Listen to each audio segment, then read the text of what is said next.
Imagine this. You're chilling in the Appalachian Mountains, deep in a holler where the trees seem to whisper secrets. Then you see something that makes your blood run cold. Figures dragging something through the dark. I'm Sam, and I've got a story from my teen years that'll make you think twice about wandering the backwoods. We're talking a chase, a cursed reservoir, and a brush with something straight out of Appalachian lore. Ever seen something creepy in the woods that you just couldn't explain? Drop it in the comments, and let's dive into this nightmare. So, I'm Jake, 17, living in a big old house near the Blue Ridge Mountains in North Carolina. Our place was the spot for my crew to hang out. Why? My dad's basement was a legit man cave, pool table, fridge stocked with beer, and my parents were chill about us having a few as long as we stayed downstairs. Plus, our house sat on a big chunk of land that backed right up to a dense forest. Beyond those woods, a reservoir, my favorite place since I was a kid. We'd sneak through a hole in the fence. Yeah, it's illegal to trespass, but that never stopped us. That reservoir was my escape. Swimming, thinking, maybe sneaking a smoke. It was paradise. Until it wasn't. One night, me and my boys, Chester, Rick, Jasper, and Hassan, were shooting pool in the basement, some god-awful EDM blaring. We're bored out of our minds when Chester goes, "Yo, let's hike to the reservoir." Sun's still up, ground's a bit muddy from earlier rain, but we're down for an adventure. Rick and Hassan, the big drinkers, grab some beers from the fridge. I'd already had a couple, so I'm good. We head out, cutting through the woods to the reservoir, a big, oval-shaped beauty tucked in the mountains. We usually chill on a cliff on the near side, but that night, we decide to hike to the far side, to this flat spot we called the beach. You ever sneak into a place? You weren't supposed to. Come on, spill it in the comments. It takes about 20 minutes to get to the far side. We're joking, sipping beers, when Hassan stops dead and points. "Okay, what would you do if you saw something moving in the dark out there?" We all freeze, squinting. There's a figure, way down the reservoir's edge, coming out of the woods. And they're dragging something. A big, black garbage bag. Heavy, by the way. It's moving slow. Now, I grew up hearing stories about these mountains. Ghosts, moonshiners, even the Mothman or the Cherokee's Spearfinger. But this feels real, and not in a good way. We'd heard about bodies turning up in reservoirs around here, so our minds go straight to the worst. We're dead quiet now, watching this guy drag the bag to the water. He kneels by it, doing something. We can't tell from this far. Then Chester whispers, "Guys, look." 3 more figures step out of the woods. 2 are dragging bags. The third's got a kayak hoisted over his head. My stomach twists. We're near a rough town, so my brain's screaming gang stuff. The first guy gets in the kayak. The others load a bag onto his lap, and he paddles out. We watch, horrified, as the bag sinks into the reservoir. He comes back, does it again, then a third time. We're about to bolt when, ring! My phone goes off. That stupid default tone slicing through the silence. I fumble to mute it, but it's too late. All 4 heads snap toward us. We run. Ever had to sprint for your life? Tell me below, cause this was the scariest moment of my life. Running through woods is hard. Roots, mud, branches smacking you. Add the fear of getting caught, and it's a nightmare. We're aiming for the fence on the near side, but I'm buzzed and panicked, and I can't remember where our damn hole is. Rick's yelling, "They're following us!" I glance back, shadows moving fast through the trees. We hit the fence and I'm frantically tracing it, my friends freaking out behind me. Just when I think we're screwed, Jasper shouts, "There!" The hole's a few feet away. We dive through, but as I'm helping Chester, a branch snaps close behind us. They're gaining. We tear through the woods, back to my backyard, lungs burning, hearts pounding. We make it, collapsing in the grass, and Hassan calls the cops. They show up fast and we spill everything, trespassing be damned. They search my property and my stomach drops when they find muddy footprints leading to our backyard fence. Not ours. Why would we jump our own fence?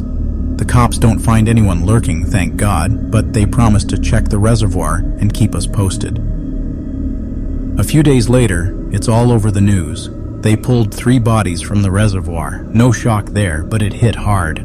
My parents were spooked, especially since those guys might know where we lived. For months, my mom swore she saw figures in the woods at night, even a camera flash once. That's part of why we moved. Years later, I read about a kid drowning in that reservoir, and it brought it all back. The cops never caught anyone, never found a connection. Those mountains hold secrets. Maybe it's criminals. Maybe it's something older, like the Moon-Eyed People or Spearfinger. That reservoir's cursed, and I still wonder what else it's hiding. Got a creepy local legend where you're from? Share it below. Man, that night changed into me. The Appalachians are gorgeous, but they've got a dark side. If you've got a wild story from the trails or know more about those mountain myths, drop them in the comments. Love this? Smash that subscribe button and ring the bell for more creepy tales. Stay safe out there, and maybe don't sneak into reservoirs. Imagine you're alone in the Appalachian Mountains, no signal, just the whisper of the woods and a feeling you're not welcome. I'm Mr. William, and I've got a story that'll make you rethink solo hiking, slashed tires, a chase through the trees, and a brush with something straight out of Appalachian legend. Ever felt eyes on you in the wilderness? Drop it in the comments and let's dive in. Meet me, Sam, 31, licking my wounds after a brutal breakup. My fiancé, well, ex-fiancé, ran off with my best buddy. Double betrayal, total gut punch. I needed to clear my head, so I hit the road for a cross-country trip. The Appalachian Mountains were my must-see stop. Those ancient peaks, like the Great Smoky Mountains, call to hikers like me. Dark hollers, endless trails, and a vibe that's equal parts magic and menace. I picked a quiet corner of the Smokies, an unmarked trail off a dirt road. No crowds, just me and the trees. Locals swap stories about these woods, ghostly lights, the Bell Witch, or weird folks hiding out, maybe even the Mothman. I shrugged it off as campfire talk. Big mistake. I parked my Jeep, grabbed my gear, checked my phone. No bars. Sweet. I always download maps. GPS works without service, FYI, and noted my starting point. My plan? Hit a ridge lookout, maybe 4 miles up, for a killer view. But an hour in, rain started drizzling. I hate hiking in the wet, so I turned back, grumbling. Interrupt. You ever ditch a hike over a little rain, or are you tougher than me? Let me know below. I saw my Jeep through the trees, ready to call it a day. But when I got close, holy crap. All 4 tires slashed to shreds. My heart sank. No way this was random. Someone was out there, and they meant business. I'm frozen, scanning the forest. Nothing but rain and silence. Slashed tires don't just happen. My phone's still dead, no service. I could hike 20 miles back to a town, exposed on that dirt road, or head back up to the ridge for a signal. The road screamed trap, so I slung my pack and trekked back into the woods, aiming for high ground. Pattern. Interrupt. Would you stick by your car or brave the forest? Hit the comments. Halfway up, I heard it, rustling, maybe 50 yards back. I stopped. It stopped. I moved. It moved. My pulse raced. Something was tracking me. The sun was fading, the woods turning spooky, rain still falling. I sped up, hoping I was faster than whatever was out there. Didn't dare look back. At the ridge, I got 1 bar of service. Miracle. I called 911, gave them my Jeep's location, the tire situation, and my gut feeling I was being followed. Mentioned my roadside assistance. AAA, you're the real MVP. The operator said help was coming, but I had to get back before dark. Problem was, going straight down was begging for trouble. I got smart, walked along the ridge, then cut into the woods from a new angle, map on my phone. It was quiet for a bit, too quiet. Then, crack. A twig snapped left. I looked, saw nothing. Minutes later, another sound, right behind me. Chills. There wasn't one stalker, there were several. Then I tripped into a nightmare, a hidden camp, logs in a circle around a fresh fire pit, maybe a dozen. Someone was here recently. My brain flashed to Appalachian tales, cults, moonshiners, or maybe the Spearfinger, a Cherokee legend who hunts the unwary. I jogged around it, heart pounding, checking over my shoulder. Then a rustle to my right. I spun and caught a foot ducking behind a tree. That's it. I sprinted, branches whipping my face, not caring how loud I was. The noises grew, crashing, footsteps, no stealth now. I glanced back and saw 6 figures in pale, ragged clothes, tearing after me. Pattern. Interrupt. Would you have looked back or just bolted? Tell me below, 'cause I'm still shook. Those minutes were pure terror, legs screaming, lungs burning, but stopping wasn't an option. My Jeep was close, then I saw it. A cop's SUV, lights flashing. I stumbled out, collapsing, barely holding it together. I spun around, ready to point out the chasers, but they were gone. Poof, like the forest swallowed them. The cop took my statement, said ABA was en route. Then he hit me with this. The Smokies have a dark side. Reclusive groups, old religious sects, even whispers of the Moon-Eyed People, pale figures from Cherokee lore who shun the light. He called me reckless for hiking alone off-trail, and yeah, fair point. I got my Jeep towed and peeled out of there, but I can't shake it. Why slash my tires? Why hunt me? If they wanted me gone, why not just say so? I still see those pale figures in my dreams, wondering if they were human, or something the mountains keep hidden. That hike scarred me, but the Appalachians still call. They're gorgeous, but they've got secrets. Got a creepy trail tale or know more about those mountain myths? Drop them in the comments. If you dug this, smash that subscribe button and ring the bell for more wild stories. Stay safe out there, and maybe skip the solo hikes. Imagine you are in deep in the Appalachian Mountains, in a forest so quiet it feels like the world's holding its breath. Then, something starts messing with you, something that knows you're there. I'm Sam, and I've got a hiking story that'll make you rethink wandering off trail. We're talking weird noises, tampered trails, and a brush with Appalachian legend that still haunts me. Ever felt like the woods were watching you? Drop it in the comments, and let's get into this. I'm Jake. Been hiking for decades, hitting up most of America's big trails and national parks, probably 75% of them. I'm no expert, but I'm seasoned. Lately though, the usual paths weren't cutting it, so I started a new hobby, scouring Google Maps for unnamed forests and just diving in. Risky? Sure, but I've got a trick. Homemade stickers I slap on trees to mark my route, peeling them off on the way back so I don't litter. Works like a charm, keeps me from getting lost. You got any go-to hiking hacks? Share them below. This time, I set my sights on a creepy spot in the Appalachian Mountains, Nantahala National Forest in North Carolina. If you know the area, you've heard the stories. Abandoned settlements, ghostly lights, maybe even the Cherokee's Spearfinger or the Moon-Eyed People. Locals say parts of Nantahala are cursed, off limits to the public. Me? I'm not big on ghost tales and I love a quiet hike, so I figured it's perfect. I'm from the southeast, so the drive's easy. I hit the woods around noon, plenty of daylight to explore. First thing I notice, this forest is dead silent. No birds, no bugs, just my own breathing. It's like stepping into a vacuum. I've been in quiet woods before, but this was next level eerie. Still, I shake it off, start hiking, slapping my stickers on trees. I'm thinking I'll find a cool ridge or clearing, but the deeper I go, the weirder it feels. No critters, no nothing, just me and the trees. Ever been in a place that felt too quiet? Tell me in the comments. I'm starting to relax, getting into the groove when, whoa, this sound cuts through the silence. A low, wailing moan like a hurt animal, but wrong. It's the only noise in the whole damn forest and it sends chills down my spine. I stop, listen, try to pin it down. Wind? Nah. Air's still. Animal? Doubt it. This place is empty. I tell myself it's nothing, but my gut's screaming. I keep hiking, away from the sound, promising myself if one more creepy thing happens, I'm out. What would you do? Keep going or bail right then? Hit the comments. My brain's spinning. How's an animal hurt out here? A hunter?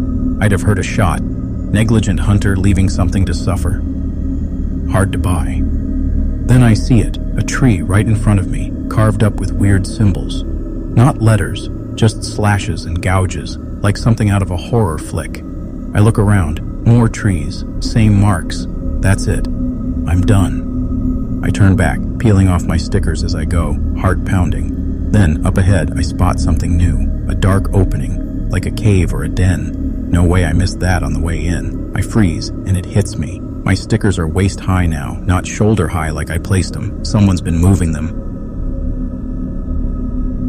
My blood runs cold. Someone's been tracking me, messing with my trail, trying to lure me toward that cave. I bolt, sprinting back the way I came, not caring how loud I am. The forest's still silent, just my footsteps echoing. I stop to catch my breath, check my phone. By some miracle, I've got 1 bar.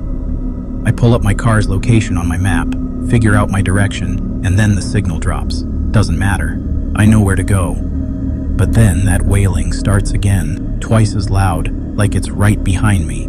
I run faster than I ever have, glancing back, seeing nothing but feeling something closing in. Okay, real talk.